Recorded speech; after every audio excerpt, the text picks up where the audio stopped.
Express news Bharat देख रहे हैं आप, और वक्त हुआ है हमारी खास चर्चा का। सवाल तो बनता है और सवाल तो बनता है में आज हमने एक ऐसा मुद्दा चुना है जिस पर ज़्यादातर लोगों की निगाह नहीं जा रही है। देश में कई सारे मुद्दे चल रहे हैं, कंगना रनौत वर्सेस महाराष्ट्र चल रहा है देश में। आप समझिए कि वो मुद्दे सारे छाए रहते हैं जिन मुद्दों पर बहुत ज़्यादा बात करना नहीं होता है, लेकिन वो मुद्दे जिनसे आम आदमी प्रभावित है, जिनसे आम आदमी जुड़ा होता है, उन मुद्दों पर बहुत ज़्यादा बातें नहीं होती हैं। बिहार की राजनीति चरम पर है, बिहार में राजनीतिक तापमान बढ़ गया है, और मोस्टली उन्हीं मुद्दों को एजेंडा बनाया जाता है जो राजनीतिक लाभ और नुकसान के होते हैं, राजनीतिक फायदे और नुकसान के होते हैं। लेकिन एक मुद्दा पिछले आप समझिए 4 से 5 दिन से किसान जो हैं, देश के किसान आंदोलन कर रहे हैं, और आंदोलन की उनकी अपनी वजह है। एक राष्ट्र एक कृषि बाजार नाम का एक अध्यादेश है जो सरकार लाई है, उस पर किसानों की अपनी आशंकाएं हैं, किसानों के अपने सवाल हैं। तो वो सवाल वो रख रहे हैं, जब किसी की नहीं सुनी जाती है तो फिर उसको आंदोलन करना पड़ता है। ये लोकतांत्रिक व्यवस्था है, ये बिल्कुल सही तरीका है लोकतांत्रिक व्यवस्था में। लेकिन उससे पहले अगर अन्नदाता को सड़क पर आना पड़ेगा, अन्नदाता का काम है कि वो सड़क पर नहीं, वो खेत में मेहनत करता है, वो खेत में हल जोतता है, ट्रैक्टर चलाता है, हम लोगों के लिए अन्न पैदा करता है। लेकिन अगर उसको भी सड़क पर आना पड़ रहा है तो फिर सवाल तो बनता है। तो आज इसी मुद्दे पर मेरे साथ एक खास पैनल मौजूद है, मैं और इत्तेफाक से तीनों महिला शक्ति मेरे साथ मौजूद हैं, क्योंकि आजकल इन लोगों ने अपने ऊपर एक जिम्मेदारी ली है, लोकतांत्रिक व्यवस्थाओं को सशक्त करने की जिम्मेदारी। आजकल महिलाएं पुरुषों से आगे बढ़ के आ रही हैं। आपका बहुत बहुत स्वागत करता हूं एक्सप्रेस न्यूज़ भारत पर। मेरे साथ मौजूद हैं सुजाता पॉल जी, जाना माना चेहरा है मीडिया का। मेरे साथ मौजूद हैं उमा सिसोदिया जी, आम आदमी पार्टी का प्रतिनिधित्व करती हैं। और मेरे साथ मौजूद हैं अनुपमा दुबे जी, समाज सेवी हैं, बहुत सोशल एक्टिविस्ट हैं, और आश्रय एक कोशिश नाम से एक एनजीओ चलाती हैं। आप सभी का बहुत बहुत स्वागत है एक्सप्रेस न्यूज़ भारत पर। सुजाता जी, किसान को खेत में होना चाहिए था, लेकिन किसान सड़क पर है, क्या कहेंगे? किसान सड़क पर इसलिए है क्योंकि ये किसान विरोधी सरकार है। हमारे जो सरहद है उनकी रक्षा करते हैं हमारे जवान, और देश का भरण पोषण करने वाला किसान आज सड़कों पे अगर है तो कहीं ना कहीं सवाल उठता है सरकार पर, क्योंकि इनको लाठियों से मारा भी जा रहा है, इनकी सुनी नहीं जा रही। और इनका विरोध किस वजह से है? 4 चीजें हैं। पहली बात, जो पेट्रोल और डीजल के दाम बढ़ाए गए। दूसरी चीज में 3 चीजें आती हैं, 3 ऑर्डिनेंस, एक ऑर्डिनेंस जिसमें अमेंडमेंट करा गया, एक एक्ट जिसमें अमेंडमेंट करा गया ऑर्डिनेंस के तहत अध्यादेश से, और 2 नए कानून लाए गए। ये कहा गया कि ये कानून हमारे किसानों के हित में है। अगर ये कृषि हित में है भी तो ये किसानों के हित में कतई नहीं कहा जा सकता। उसकी कई वजह है, आगे उसके बारे में चर्चा अवश्य होगी। लेकिन अगर हमारा किसान सड़कों पे है तो वो इसलिए क्योंकि ये कानून अगर लाया जा रहा है तो बैकडोर एंट्री से लाया गया, बिना संसद में बहस के लाया गया, बिना किसान को उसमें इंक्लूड करे लाया गया जो मेन स्टेक होल्डर है। अब मुझे बताइए, कोई भी कानून एक लोकतंत्र में तानाशाही थोड़े ही है। लोकतंत्र में आप स्टेक होल्डर से बातचीत करके जन सहमति बना के उसके बाद कानून लाते हैं ना। तो आप ये सोचे कि मेरा ये तरीका है चीजों को करने का, ऐसे देश नहीं चलता। बिल्कुल बिल्कुल। उमा सिसोदिया जी, किसान आंदोलन पे है, सरकार कह रही है कि नहीं, हमने तो एक क्रांतिकारी कदम उठाया है, हमने किसान को कहीं भी अपनी फसल बेचने की छूट दे दी है। जब इतना अच्छा अध्यादेश है, इतना अच्छा कानून बनने जा रहा है, तो फिर किसान आंदोलन क्यों कर रहा है? उमा सिसोदिया जी, देखिए, जैसा कि मेरी बहन सुजाता जी ने कहा, हम जिस वर्ग के लिए कानून बना रहे हैं, हमने उस वर्ग से तो बात ही नहीं की वो क्या चाहते हैं। आपको सबसे पहले उन किसानों से पूछना चाहिए कि आखिर आप लोग क्या चाहते हैं। देखिए, पंजाब का जो किसान होगा, उत्तराखंड के पहाड़ का जो किसान होगा, मेघालय का जो किसान होगा, इनकी अपनी अलग अलग समस्याएं हैं। आप केरल के किसान के लिए जो पॉलिसी बनाएंगे वो जरूरी नहीं है कि वो पॉलिसी आप हिमाचल के किसान के ऊपर लागू कर पाए। हर क्षेत्र की अपनी अलग अलग समस्याएं हैं, हर क्षेत्र का अपना एक अलग भौगोलिक परिस्थितियां हैं जहाँ पर वो किसान काम करते हैं, उनकी अपनी अलग अलग प्रॉब्लम्स हैं।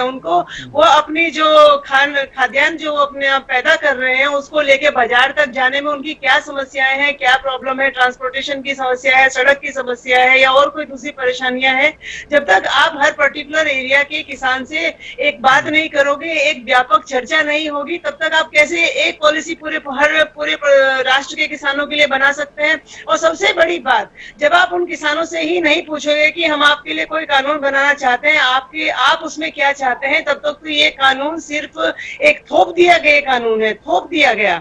किसानों से आपने बात ही नहीं की। अगर आज किसान आंदोलनरत हैं तो आप ये समझ लीजिए कि आपने जो कानून इनके ऊपर थोपा है उसमें कहीं ना कहीं बहुत सारी कमियां हैं, और अभी भी सरकार के पास समय है कि वो किसान प्रतिनिधियों को अपने पास बुलाएं, उनसे बात करें, चर्चा करें, संसद में बहस करें, जिसमें कि किसानों के जो प्रतिनिधि हैं, अलग अलग जो संगठन हैं, उनके जो प्रतिनिधि हैं उनसे बात हो। उसके बाद कोई ओवरऑल एक कुछ महीने का टाइम लेने के बाद आप उसमें ओवरऑल एक पॉलिसी कुछ बनाएं और कुछ अच्छा कानून बनाएं, जिससे कि हमारे अन्नदाता अपने आप को सेटिस्फाइड फील करें। ये जबरदस्ती थोप दिए गए कानून की एसी कमरे में कुछ आईएएस ऑफिसर एसी के कमरे में उन लोगों ने पॉलिसीज बनाई और वहीं उन्होंने उसको कानून बना के रूप दे दिया, किसानों के ऊपर उन्होंने उन कानूनों को थोप दिया। तो मुझे लगता है कि जिस वर्ग के लिए आप कानून बनाना चाहते हैं, आपको एटलीस्ट उस वर्ग से बात करनी चाहिए, उसके बाद ही कानून को इम्प्लीमेंट करना चाहिए। बिल्कुल बिल्कुल उमा सिसोदिया जी, आपकी बातें आ गई हैं और इस मुद्दे पर और आगे चर्चा करेंगे। हमारे साथ सोशल एक्टिविस्ट हैं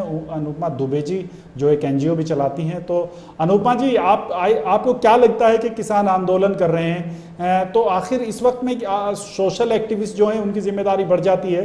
तो सबसे पहले मेरा सवाल यही है कि किसान आंदोलन के लिए आ गए हैं, आखिर ऐसी कौन सी मजबूरी किसानों के सामने आ गई कि वो सड़कों पर आ गए?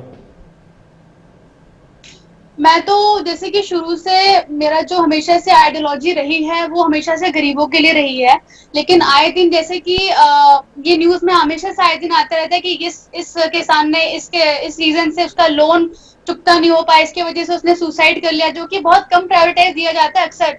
जैसे कि जो सरकार है हमारी, वो शुरू से किसी न्यूज़पेपर फ्रंट लाइन में भी एक छोटा सा एक लाइन बना के सिंपैथी गेन करने के लिए लिख देते हैं कि हाँ उसकी सुसाइड हो गया, ये हो गया, वो हो गया। ये जो 3 अध्यादेश है किसानों के अस्तित्व के लिए मेरे हिसाब से तो बहुत बड़ा खतरा है, क्योंकि सरकार इनके माध्यम से आने वाले समय में किसानों की जो फसल की जो खरीद है एमएसपी पर बंद करने की तैयारी कर रही है। ये अध्यादेश असंवैधानिक है। कृषि राज्य सरकार जो कि विषय है, इसके लिए केंद्र सरकार का कृषि के विषय में हस्तक्षेप करना अधिकार कोई है नहीं इनका।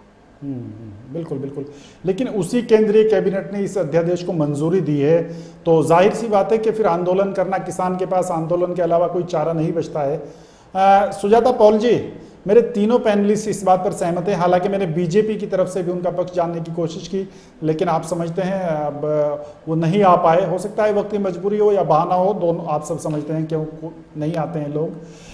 लेकिन सवाल यह है सुजाता जी कि जब इस तरह की चीज़ें हैं और आप एक बहुत देश की सबसे बड़े विपक्षी पार्टी की आप जिम्मेदार हैं, प्रतिनिधित्व कर रही हैं, क्या आपको नहीं लगता है कि पार्टियों को और ज़्यादा किसानों के सामने प्रखर रूप में आना चाहिए और कंधे से कंधा मिला के चलना चाहिए? क्या सिर्फ किसान नेताओं की ये जिम्मेदारी है या राजनीतिक दलों की भी जिम्मेदारी है विरोध करना? बिल्कुल, और उसमें हमारा पूरा समर्थन किसानों के साथ है।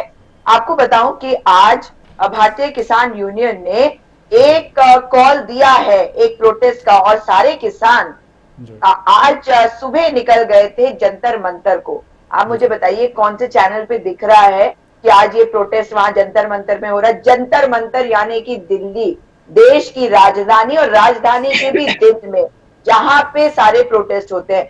तो इसी वजह से शायद इतने आप देख नहीं पा रहे हैं, मगर आपने अगर सुना होगा हुड्डा जी का बयान आया है, तमाम कांग्रेसी नेताओं के भी बयान आए हैं, क्योंकि मुझे नहीं लगता कि ये केवल कांग्रेस ही इसमें आगे रहेगी। मुझे लगता है कि हर पार्टी को आगे आके बोलना चाहिए, क्योंकि किसान वो व्यक्ति है जिसकी वजह से ये देश चलता है। हम एक कृषि प्रधान देश है। एक और बात जिस बारे में चर्चा हो रही है, ये सब्जेक्ट क्या है? ये कृषि।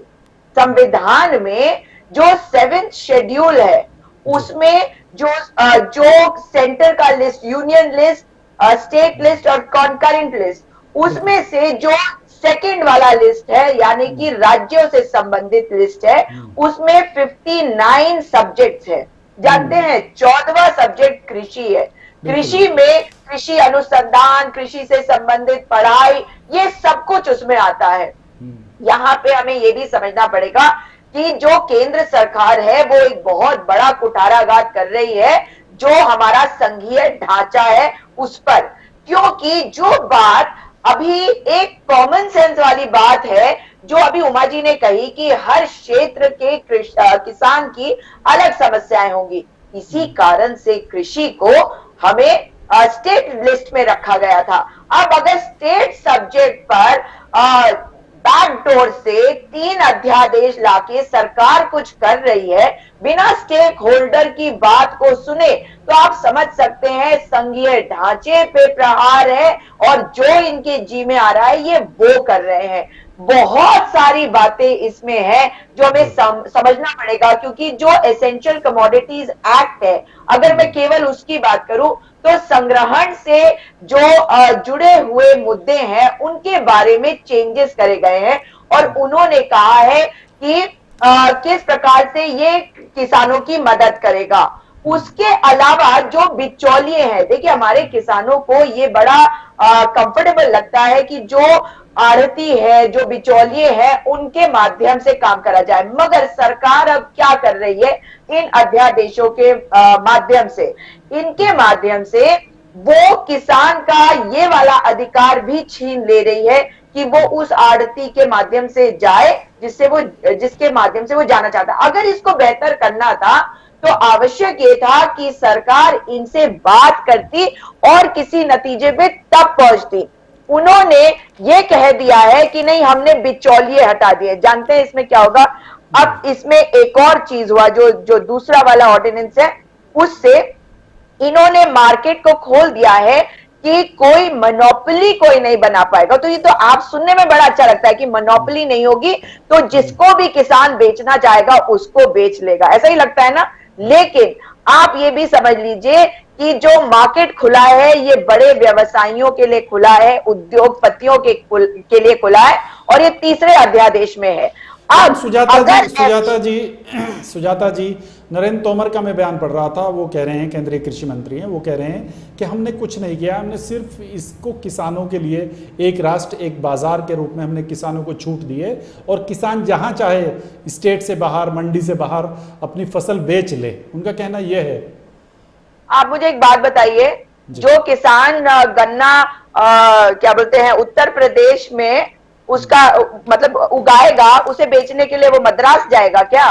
मतलब एक कॉमन सेंस की बात देख लीजिए आप। अरे मंडी कहाँ होगी? मंडी तो उसी के जिस क्षेत्र में वो फार्मिंग कर रहा है उसी के पास होगी ना। मतलब ये कॉमन सेंस से परे है या नहीं? और देखिए उन्होंने क्या कहा, एक राष्ट्र और एक बाजार, है ना। अब यानी कि आपने संघीय ढांचे पर एक इतना बड़ा प्रहार कर दिया है ताकि किसान वो ना कर सके जो वो करना चाहता है। एक और बात मैं इसमें कहना चाहती हूँ, जो बड़े व्यवसायियों का, आप जानते हैं इसमें सबसे बड़ी दुखद विषय क्या है कि जो किसान, आप अच्छी तरह से इस बात को जानते हैं कि कई किसान ऐसे होते हैं कि दूसरे की जमीन लेकर उसमें किसानी करता है, उसका क्या होगा? बहुत बड़ा तबका है जो दूसरे की जमीन पे किसानी करता है। अब इसमें क्या उनके लिए कोई प्रोविजन बनाया गया है? नहीं बनाया गया है। उनकी कोई लिस्ट नहीं बनी, उनके लिए कोई प्रोविजन नहीं बनी। और अब ये होगा कि जो मालिक होगा उस जमीन का वो कहेगा इस छोटे वाले किसान से कौन मत्थापच्ची करे, इससे बेहतर है कि जो बड़ा व्यवसायी आ रहा है उसके साथ मैं डीलिंग कर लूं, यानी कि मैं खेती करने के लिए उसको दे दूंगा। अब आप उसमें बताइए मुझे कि वो आदमी कहां जाएगा? उसके अलावा अगर कोई डिस्प्यूट होता है तो उस डिस्प्यूट का हल कैसे होगा? एक बड़ा व्यवसायी, हो सकता है कि अडानी आ जाए, हो सकता है कि अंबानी आ जाए, उनसे लड़ने के लिए छोटा व्यवसायी क्या करेगा? मैं बहुत प्रैक्टिकल।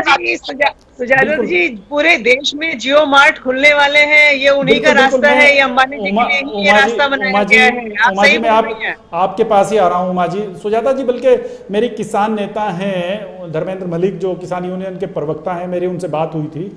हालांकि वो लाइव इसलिए नहीं आ पाए कि वो आंदोलन में थे वहीं जंतर मंतर पे। तो मेरी उनसे बात हुई है, उनका कहना यह है कि इससे जमाखोरी सबसे ज्यादा बढ़ेगी।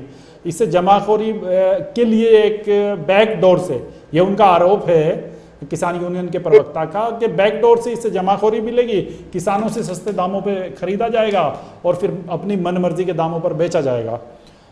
लेकिन उमा जी मैं आपके पास आना चाहूँगा। सुजाता जी ने एक बहुत बड़ा सवाल उठाया है। वो कह रहे हैं कि एक तरह से ये फेडरल स्ट्रक्चर जो है, हमारा संघीय ढांचा जो है, उसको भी एक तरह से, उस पर भी चोट है। तो इस पर आप क्या कहेंगी? देखिए, सिर्फ संघीय पिछले 6 साल से मोदी जी की जो गवर्नमेंट हम केंद्र सरकार में देख रहे हैं, उन्होंने सिर्फ संघीय ढांचे पर चोट नहीं की, उन्होंने तो पूरे लोकतंत्र पर चोट कर रखी है। जिस समय 5 justice chief justice supreme court के आकर मीडिया के सामने रूबरू हुए थे, तो आप समझ लीजिए कि हमारा लोकतंत्र उस समय खत्म हो चुका था। और मैं अपनी बहन की बातों से पूर्णतः से सहमत हूं कि इस समय जो ये रास्ता खोला गया है किसानों का, ये सिर्फ और सिर्फ बड़े पूंजीपतियों के लिए रास्ता बनाया गया है। देखिए, जो छोटे आड़ती होते हैं हमारे देहरादून शहर में, या छोटी छोटी जो मंडियां होती हैं इधर उधर छोटे कस्बों में जो मंडियां होती हैं, उन लोगों के पास उतनी पूंजी नहीं होती कि वो सब किसानों को एक साथ पूरे देश में खरीद सकें। अब आपने कहा कि एक किसान, रुड़की का एक किसान अपनी फसल को बेंगलोर में ले जाकर तो नहीं बेचेगा ना, लेकिन अंबानी जी जरूर बेंगलोर के किसान से भी खरीद सकते हैं और रुड़की के किसान से भी खरीद सकते हैं। और अभी जो जियो मार्ट, में बिल्कुल आपके चैनल के माध्यम से बोलना चाहती हूँ कि जो जियो मार्ट मुकेश अंबानी जी लेकर आ रहे हैं, ये सब उसके लिए रास्ता खोला गया है। हमारे किसान बड़े पूंजीपतियों के हाथों, जैसे पहले बड़े साहूकारों के हाथों हमारे किसान अपनी जमीनें बेचते थे और छोटी छोटी, मतलब बहुत कम रेट पे बड़े जो साहूकार होते थे उनकी फसलों को खरीदते थे, तो हम लोग बिल्कुल अपने किसानों को उसी रास्ते पर लेकर जा रहे हैं। अब आप धर्मेंद्र जी मलिक जी ने जो बात बोली है कि जमाखोरी बढ़ेगी, बिल्कुल बढ़ेगी जमाखोरी। अंबानी जी के पास बहुत पैसा है, वो किसानों से बहुत सस्ते रेट में खरीदेंगे और वो जो दाम देंगे, सपोज करो अगर उनका 100 रुपए की चीज को अंबानी जी ने कहा कि ठीक है भाई 102 रुपए की मैं लगाता हूँ, कोई दूसरा जब कॉम्पिटिटर ही नहीं होगा मार्केट में, तो हमारे किसानों को तो उन्हीं को सामान बेचना पड़ेगा कि चलो ठीक है भाई 100 रुपए के सामान को 101 रुपए लगाना है, चलो कोई बात नहीं, जैसे भी है।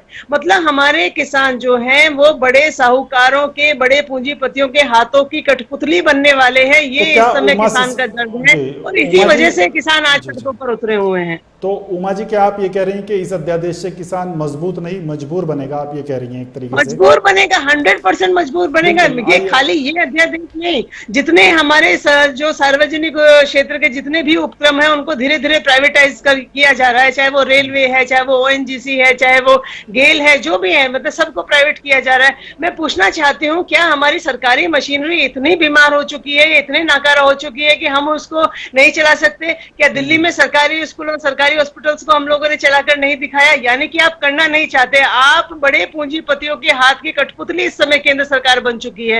अंबानी और अडानी जैसे और भी कुछ और बड़े उद्योगपति हैं, साथ में इनका पूरा नेक्सस है, उनके हाथों की कठपुतली इस समय केंद्र सरकार है। वो जैसा चाहे इनको घुमाते हैं और केंद्र सरकार जैसा चाहे उनके कहे अनुसार ही सारे अध्यादेश लेकर आती है।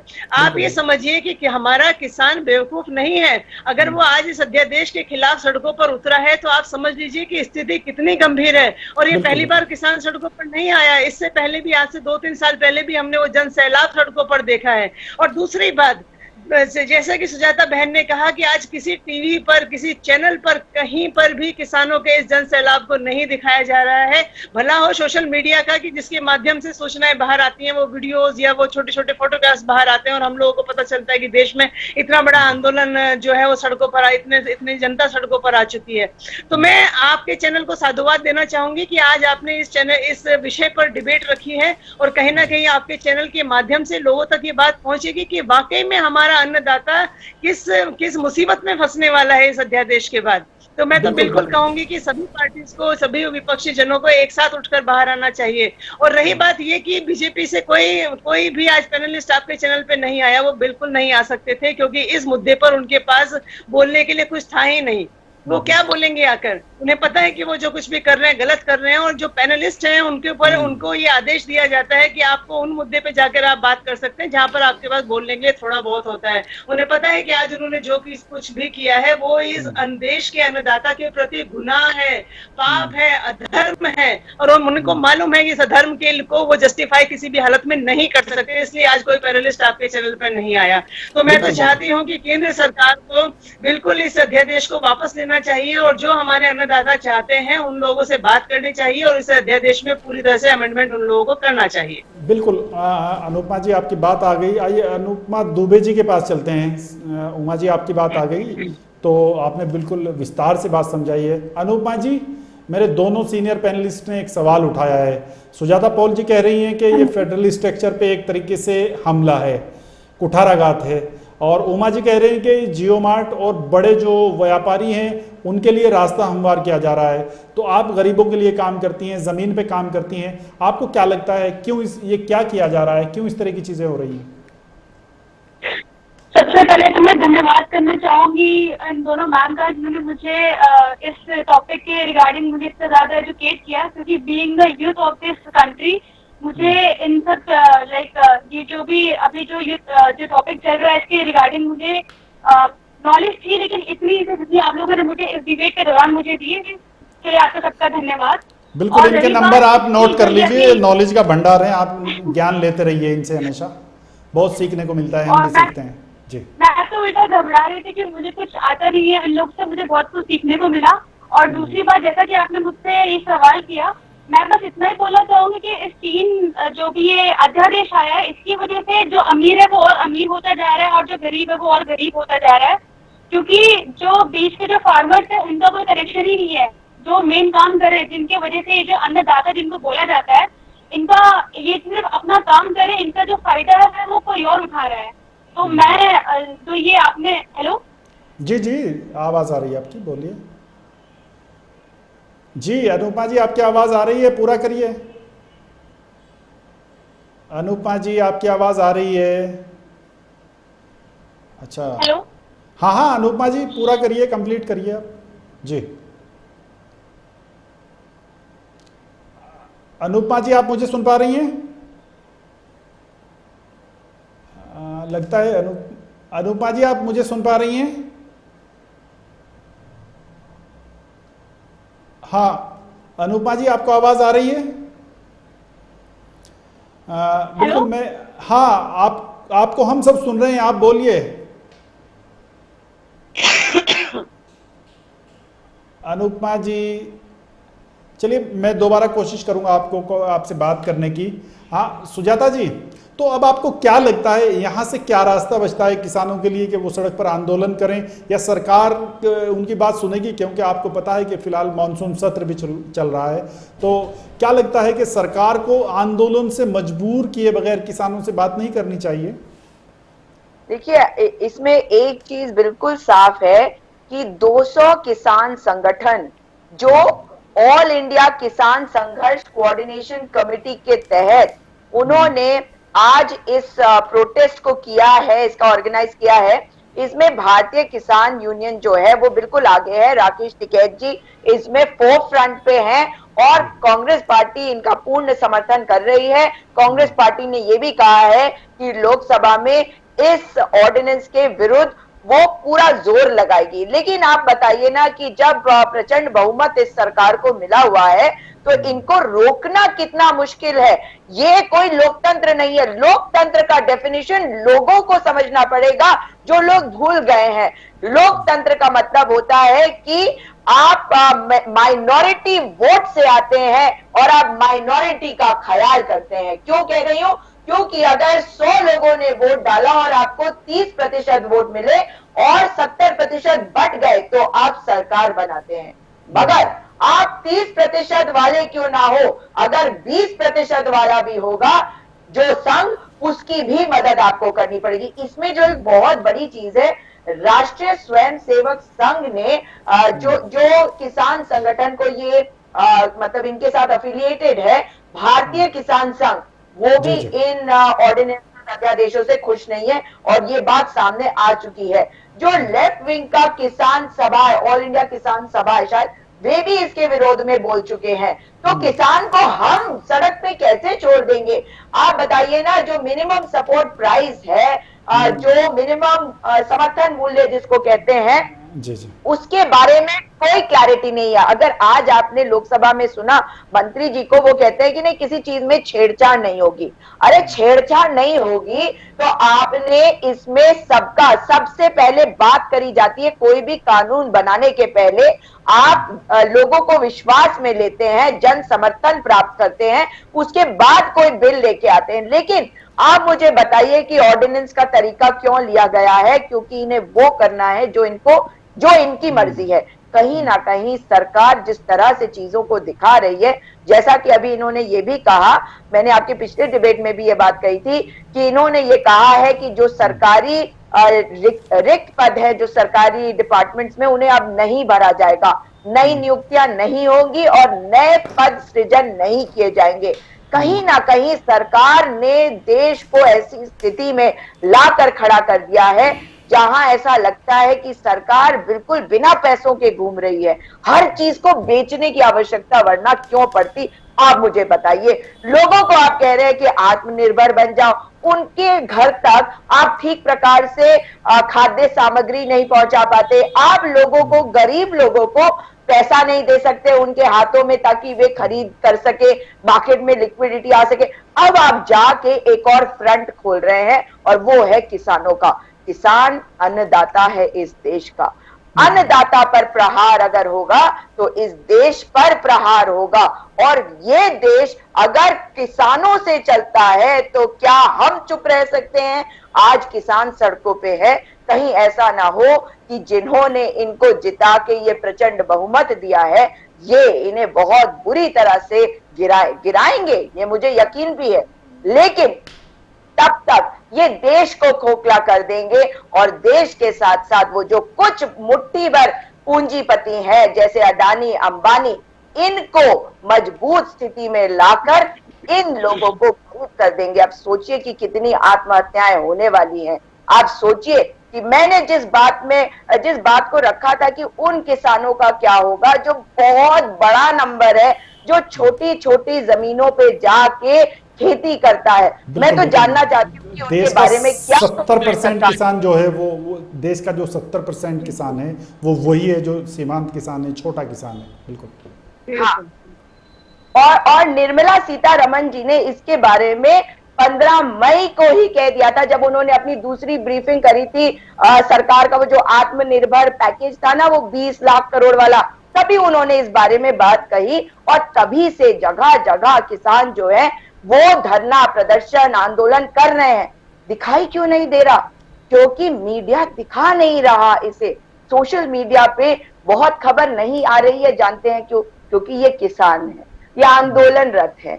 और जो तबका सोशल मीडिया पे भी है वो भी बहुत कम ऐसा होगा जो किसानों की इस बात को जानता होगा, ये बात उन तक पहुंच रही होगी। लेकिन आपको याद दिला दूं कि कुछ समय पहले पंजाब में, हरियाणा में किस प्रकार से इन्होंने प्रदर्शन करे। कुछ समय पहले पिछले महीने मोटरसाइकिल पे इन किसानों ने काली पट्टियां लगाकर प्रदर्शन किया था। पंजाब में बहुत सारे संगठन इस वक्त प्रदर्शन कर रहे हैं। पीपली में पीपली लाइव का वो जो फिल्म थी साकार कर दिया इन्होंने, जो कुरुक्षेत्र में है। किस प्रकार से जब किसानों ने आंदोलन करने के लिए पीपली की तरफ रुख किया तो भारतीय जनता पार्टी की डबल इंजन की हरियाणा की सरकार ने लाठियां भांज दी उन पर। आप मुझे बताइए, किसान अपने अधिकार मांग रहा है। किसान कह रहा है कि हम इनसिक्योर फील कर रहे हैं। ये असुरक्षा की भावना हम अपने किसानों को दे रहे हैं। यानी कि सरकार ने पॉपुलेशन कंट्रोल करने का एक और तरीका ढूंढ लिया है। क्या वे चाहते हैं कि बहुत बड़ी संख्या में अब किसान आत्महत्या करने लग जाए? ये एक बहुत बड़ा सवाल है। कहीं ऐसा कोई हादसा होना शुरू हो जाएगा तो सोचिए कि हम मुंह दिखाने के लायक नहीं रहेंगे, अपने किसानों को मुंह दिखाने के लायक नहीं रहेंगे और दुनिया में कहीं मुंह दिखाने के लायक नहीं रह जाएंगे। बिल्कुल बिल्कुल सुजाता जी, किसान ही अन्नदाता है, उसी पे हम सब लोग जीते हैं।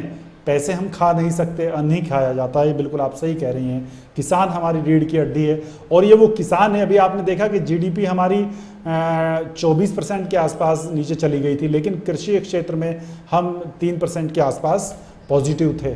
ये वही किसान है। लॉकडाउन में भी इसने मेहनत की है, जब लोग घरों में बैठे हुए थे तब भी मेहनत कर रहा था, जब लोग कोविड के खतरे से बाहर निकलना बिल्कुल मुनासिब नहीं समझते थे ये तब भी खेत और खलिहानों में मेहनत कर रहा था।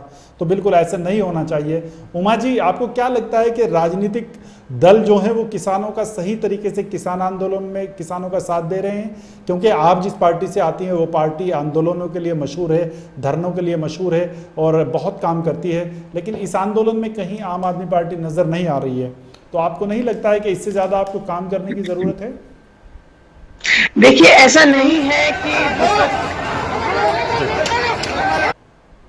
वो चाहे आम आदमी पार्टी हो, हम लोग पूरी तरह से किसानों के साथ खड़े हैं और किसानों के साथ तो खड़ा होना पड़ेगा। वो अन्नदाता है। मेरे घर में अगर शाम का खाना बनेगा तो मैं उन किसानों के प्रति कृतज्ञ हूं कि उन्होंने उस अन्न को पैदा किया जिसको मैं आज अपनी रसोई में पका रही हूं, जिसको मेरे बच्चे खा रहे हैं।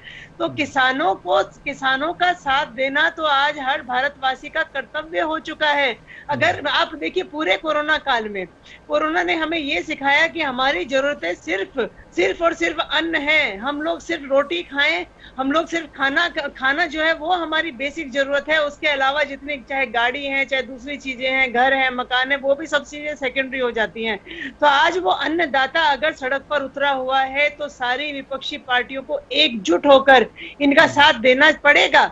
पूरे देश को इनका साथ देना पड़ेगा, क्योंकि मुझे साफ साफ दिखाई दे रहा है इस समय कि हमारा किसान जो है वो बड़े पूंजीपतियों के हाथ की कठपुतली बनने जा रहा है। इसलिए आज किसान इतना ज्यादा उद्वेलित है, इतना ज्यादा आंदोलनरत है। मैं अभी कल एक अखबार में एक कटिंग पढ़ रही थी, उसमें लिखा हुआ था कि भारत में जो है अरबपतियों की संख्या बढ़ रही है और पिछले 6 महीने में अंबानी जी और अडानी जी की संपत्ति जो है दुगनी हो गई है। मैं वाकई में हैरान थी कि हमारी 130 करोड़ की जनसंख्या जिनके पास रोटी नहीं है, खाने को नहीं है। रोज हम सुन रहे हैं कि इतनी नौकरियां चली गई, इतनी इकोनॉमी डाउन होगी, इकोनॉमी जो है माइनस में आ गई। तो ऐसा इन लोगों के पास कौन सा अलादीन का चिराग है अंबानी और अडानी के पास कि इनकी संपत्ति 6 महीने में दुगनी हो गई? यानी कि कहीं ना कहीं हमारी जो आर्थिक नीतियां हैं वो साफ दिखाई दे रही हैं कि हमारी केंद्र सरकार की जो नीतियां हैं वो इस समय सिर्फ कुछ ही 2-4 जो पूंजीपति हैं, जो अरबपति खरबपति लोग हैं, उनके हाथ का खिलौना बनी हुई हैं। और इस समय जो सबसे बड़ा कुठाराघात हमारे देश के अन्नदाता पर हुआ है वो वाकई में शोचनीय स्थिति हम आ चुकी है। अगर हमारा किसान खेतों को छोड़कर सड़कों पर आंदोलन करेगा तो हमारे किसानी करेगा कौन? हमारे लिए अन्न उगाएगा कौन? क्या अंबानी और अडानी जाके वहां पर अन्न उगाएंगे या मैं और आप जाकर अन्न उगाएंगे? जो किसान इस समय सड़क पर आंदोलनरत है तो आप समझ लीजिए देश की जो इकोनॉमिक ग्रोथ है वो डाउन होगी और ज्यादा डाउन होगी। तो मैं तो आपके चैनल के माध्यम से इस समय केंद्र सरकार से सिर्फ ये अपील कर सकती हूँ कि कृपया करके कम से कम किसानों को छोड़ दीजिए।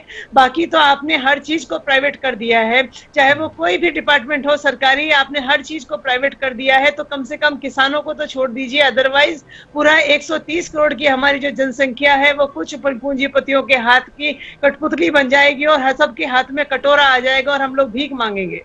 बिल्कुल उमा जी, तो क्या आपको लगता है कि उत्तराखंड में आप बहुत एक्टिव पार्टी हैं पिछले कुछ दिन से, तो किसान आंदोलन में भी आप आवाज उठाएंगे? क्या आपकी पार्टी इस स्तर पे कुछ काम करेगी? मैं बार बार यही बोल रही हूँ कि इस समय हमारा कर्तव्य हो जाता है एक इंडिविजुअल के रूप में भी, सिर्फ पार्टी के रूप में नहीं, 130 करोड़ की जो जनसंख्या है उन सबका कर्तव्य हो जाता है कि वो इस समय किसानों के साथ आकर उनके साथ कंधे से कंधा मिलाकर वो खड़े हों और जिस भी प्लेटफॉर्म पर वो अपनी आवाज उठा सकते हैं, चाहे वो टीवी चैनल हो, चाहे वो सोशल मीडिया हो, चाहे वो अखबार हो, चाहे वो सड़कें हो, हर चैनल पर हम लोग अपनी आवाज उठानी पड़ेगी। और रही बात, कांग्रेस ने ये बोला कि भाई हम लोग इसका जो मानसून सत्र चल रहा है उसमें विरोध करेंगे, लेकिन सुजाता जी बात वही है, जिसकी लाठी उसकी भैंस। उनके पास 300 से ज्यादा सांसद हैं, हम भी चिल्लाएंगे, आप भी चिल्लाएंगे, सब लोग विरोध करेंगे, लेकिन मुझे मालूम है कि सरकार जो करेगी, करना चाहेगी वो कर सकती है। तो हम लोग संसद में भी अपनी आवाज को बुलंद करेंगे और हमें सड़कों पर आकर भी अपनी आवाज को बुलंद कर। बिल्कुल बिल्कुल, लेकिन उमा जी लोकतंत्र में जनता ही जनार्दन होती है, तो ऐसा कुछ भी नहीं है।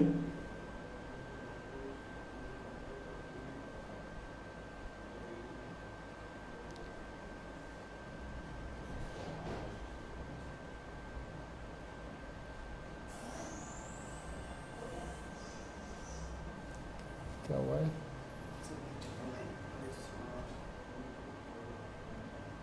ऑटोमेटिक हो गया,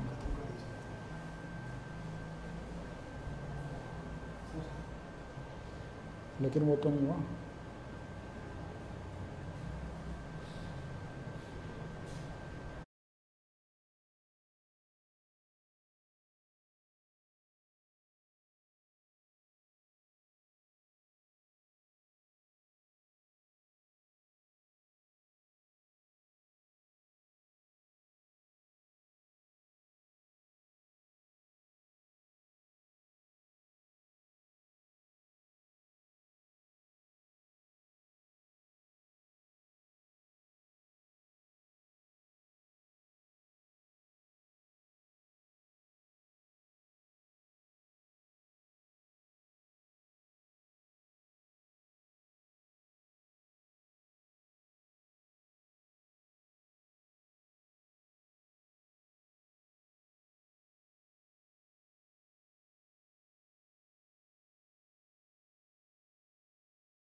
कई बार लगता है सुजाता जी कि जी जी, मतलब 70 साल बाद ऐसा लग रहा है कि उमा जी, हमारे वापस आ गए, तो बेटर है। उमा जी, आपने पैकेज देखा आपने किस तरह किसान आंदोलनरत हैं। तो सुजाता जी, उमा जी की बात आ गई थी, सुजाता जी आपकी बात रह गई थी, मैंने पैकेज चल गया था, तो हाँ। आपको क्या लगता है यहाँ से क्या रास्ता निकलेगा किसानों के लिए, क्या होना चाहिए और क्या सरकार को करना चाहिए और क्या राजनीतिक दलों की जिम्मेदारी है? देखिए, इसमें जो चीजें सबसे ज्यादा दिक्कत कर रही है, जो मंडियों में ये जो बिचौलियों को हटाने की बात है, इसको कहा जा रहा है ये अच्छा होगा और बहुत फ्रीडम मिल जाएगी, कोई भी किसी को भी बेच सकता है। और तो लेकिन जो बड़ा व्यापारी आएगा वो जो है उसमें एक बहुत स्ट्रॉन्ग रोल प्ले कर सकता है, तो मोनोपोली जो है अब इन बड़े प्लेयर्स की हो जाएगी। इससे किसानों को चिंता है उन्हें, क्योंकि कहीं पे भी नहीं लिखा हुआ इसमें, इन दोनों ही कानूनों में कहीं पे भी ये नहीं लिखा हुआ कि एमएसपी जो है उसके बारे में कोई मेंशन नहीं किया है, लेकिन जो मिनिमम सपोर्ट प्राइस है उसको लेके डर क्यों है? आप ये समझ लीजिए कि अगर जो आड़ती हट जाएगा, बीच में से बिचौलिया हट जाएगा, तो वो मिनिमम सपोर्ट प्राइस यानी कि जिस दाम पे सरकार खरीदा करती थी पहले, जो धान था, गेहूं, सारे क्रॉप्स, वो खत्म होने का डर है। तो क्या उनसे बात करी गई है? आपने सुना होगा कि आज कहा गया मंत्री जी द्वारा लोकसभा में उनके वक्तव्य में कि ऐसा कुछ नहीं हो रहा, हम एमएसपी को छेड़खानी नहीं कर रहे। लेकिन अगर मैं आपको बताऊं कि 19-20 का आंकड़ा जो है सरकारी एजेंसी ने पंजाब और हरियाणा में 226.56 लाख टन जो चावल है वो खरीदा, 201.14 जो है लाख टन गेहूं खरीदा, और इसकी जो एमएसपी थी ये उन्होंने तय करी हुई थी, और एमएसपी थी 1,835 रुपए प्रति क्विंटल चावल का, और गेहूं का 1,925 रुपए प्रति क्विंटल। इसका मतलब ये पूरा का पूरा एक जो मैं आपको एग्जांपल दे रही हूं, ये आता है टोटल 80,293.21 करोड़। अब आप मुझे बताइए कि क्या दामों को, ये जो मिनिमम सपोर्ट प्राइस है इसके बारे में कुछ नहीं कहा जाना चाहिए? बड़े व्यापारी आप जानते हैं किस तरह से कार्य करते हैं, वे अपने मन से अपने हिसाब से खरीदेंगे ना अब तो क्रॉप्स को। अगर किसान की जो उपज है वो उस दाम पे चली जाए, उनको दबाया जाएगा। ये तो वो पुराने जमाने के नए जमींदार हैं, और सचमुच में ये जो हमारे कॉर्पोरेट्स हैं इनको नए जमींदार, हमारे ये जो क्या कहूं मैंने, ये जो काले अंग्रेज है ये बना रहे हैं, और इनको वो पावर दे रहे हैं जैसे अंग्रेज जमींदारों को देते थे कि ये वो कर सके, किसानों को दबा सके, किसानों से कम रेट पे उनकी उपज को खरीद सके। तो इस चीज पर चीजों को क्लियर करना बहुत जरूरी है, एमएसपी के बारे में पता चलना होगा। आप ये भी समझ लीजिए कि ये भी नहीं बता रहे हैं कि एमएसपी का फेज आउट होगा या क्या होगा, और जो हमारे किसान नेता हैं वो इस बारे में बार बार बात कर रहे हैं। कुछ समय पहले एक कानून भी आया था, एक सुप्रीम कोर्ट का ऑर्डर भी आया था कि जो राज्य सरकारें हैं और ये गेहूं वाले मामले में वो एमएसपी खुद डिसाइड कर सकते हैं। डिसाइड बिल्कुल है ना, मैं वही बात कह रही हूँ। एक तरफ किसान अपनी बकाया के लिए आंदोलनरत था, उस पे एक और चीज आ गई, ये वाला जो मुसीबत है। ऊपर से ये केवल इस ऑर्डिनेंस, इन 3 ऑर्डिनेंसेस के खिलाफ नहीं बोल रहे थे। पेट्रोल डीजल के दाम जो बढ़ रहे हैं, डीजल के दाम देख लीजिए ना, पेट्रोल को पार कर गए। ये किस प्रकार का विकास हो रहा है? ये विकास नहीं, विनाश हो रहा है। और हमारे लिए तो ये किसानों के सर्वनाश की तरफ इनके कदम है। इसलिए अगर हम अगर जैसा कि उमा जी ने कहा कि हम ज्यादा नंबर में नहीं है पार्लियामेंट में, तो भी हम आवाज वहां पे भी उठाएंगे, हम सड़कों पे भी आवाज उठाएंगे। हम किसानों के साथ हैं और हर विपक्षी पार्टी को इनके साथ आके खड़े होकर, एकजुट होकर इनकी आवाज उठानी पड़ेगी। और जैसे आपने किया है, ऐसे ही सोशल मीडिया पे इनकी आवाज को हमें बुलंद करनी पड़ेगी ताकि इन्हें न्याय मिल सके। इन्हें न्याय मिलेगा तो हमें न्याय मिलेगा, और हमें न्याय मिलेगा तो ही देश को न्याय मिलेगा। और हम सब इस वक्त किसानों के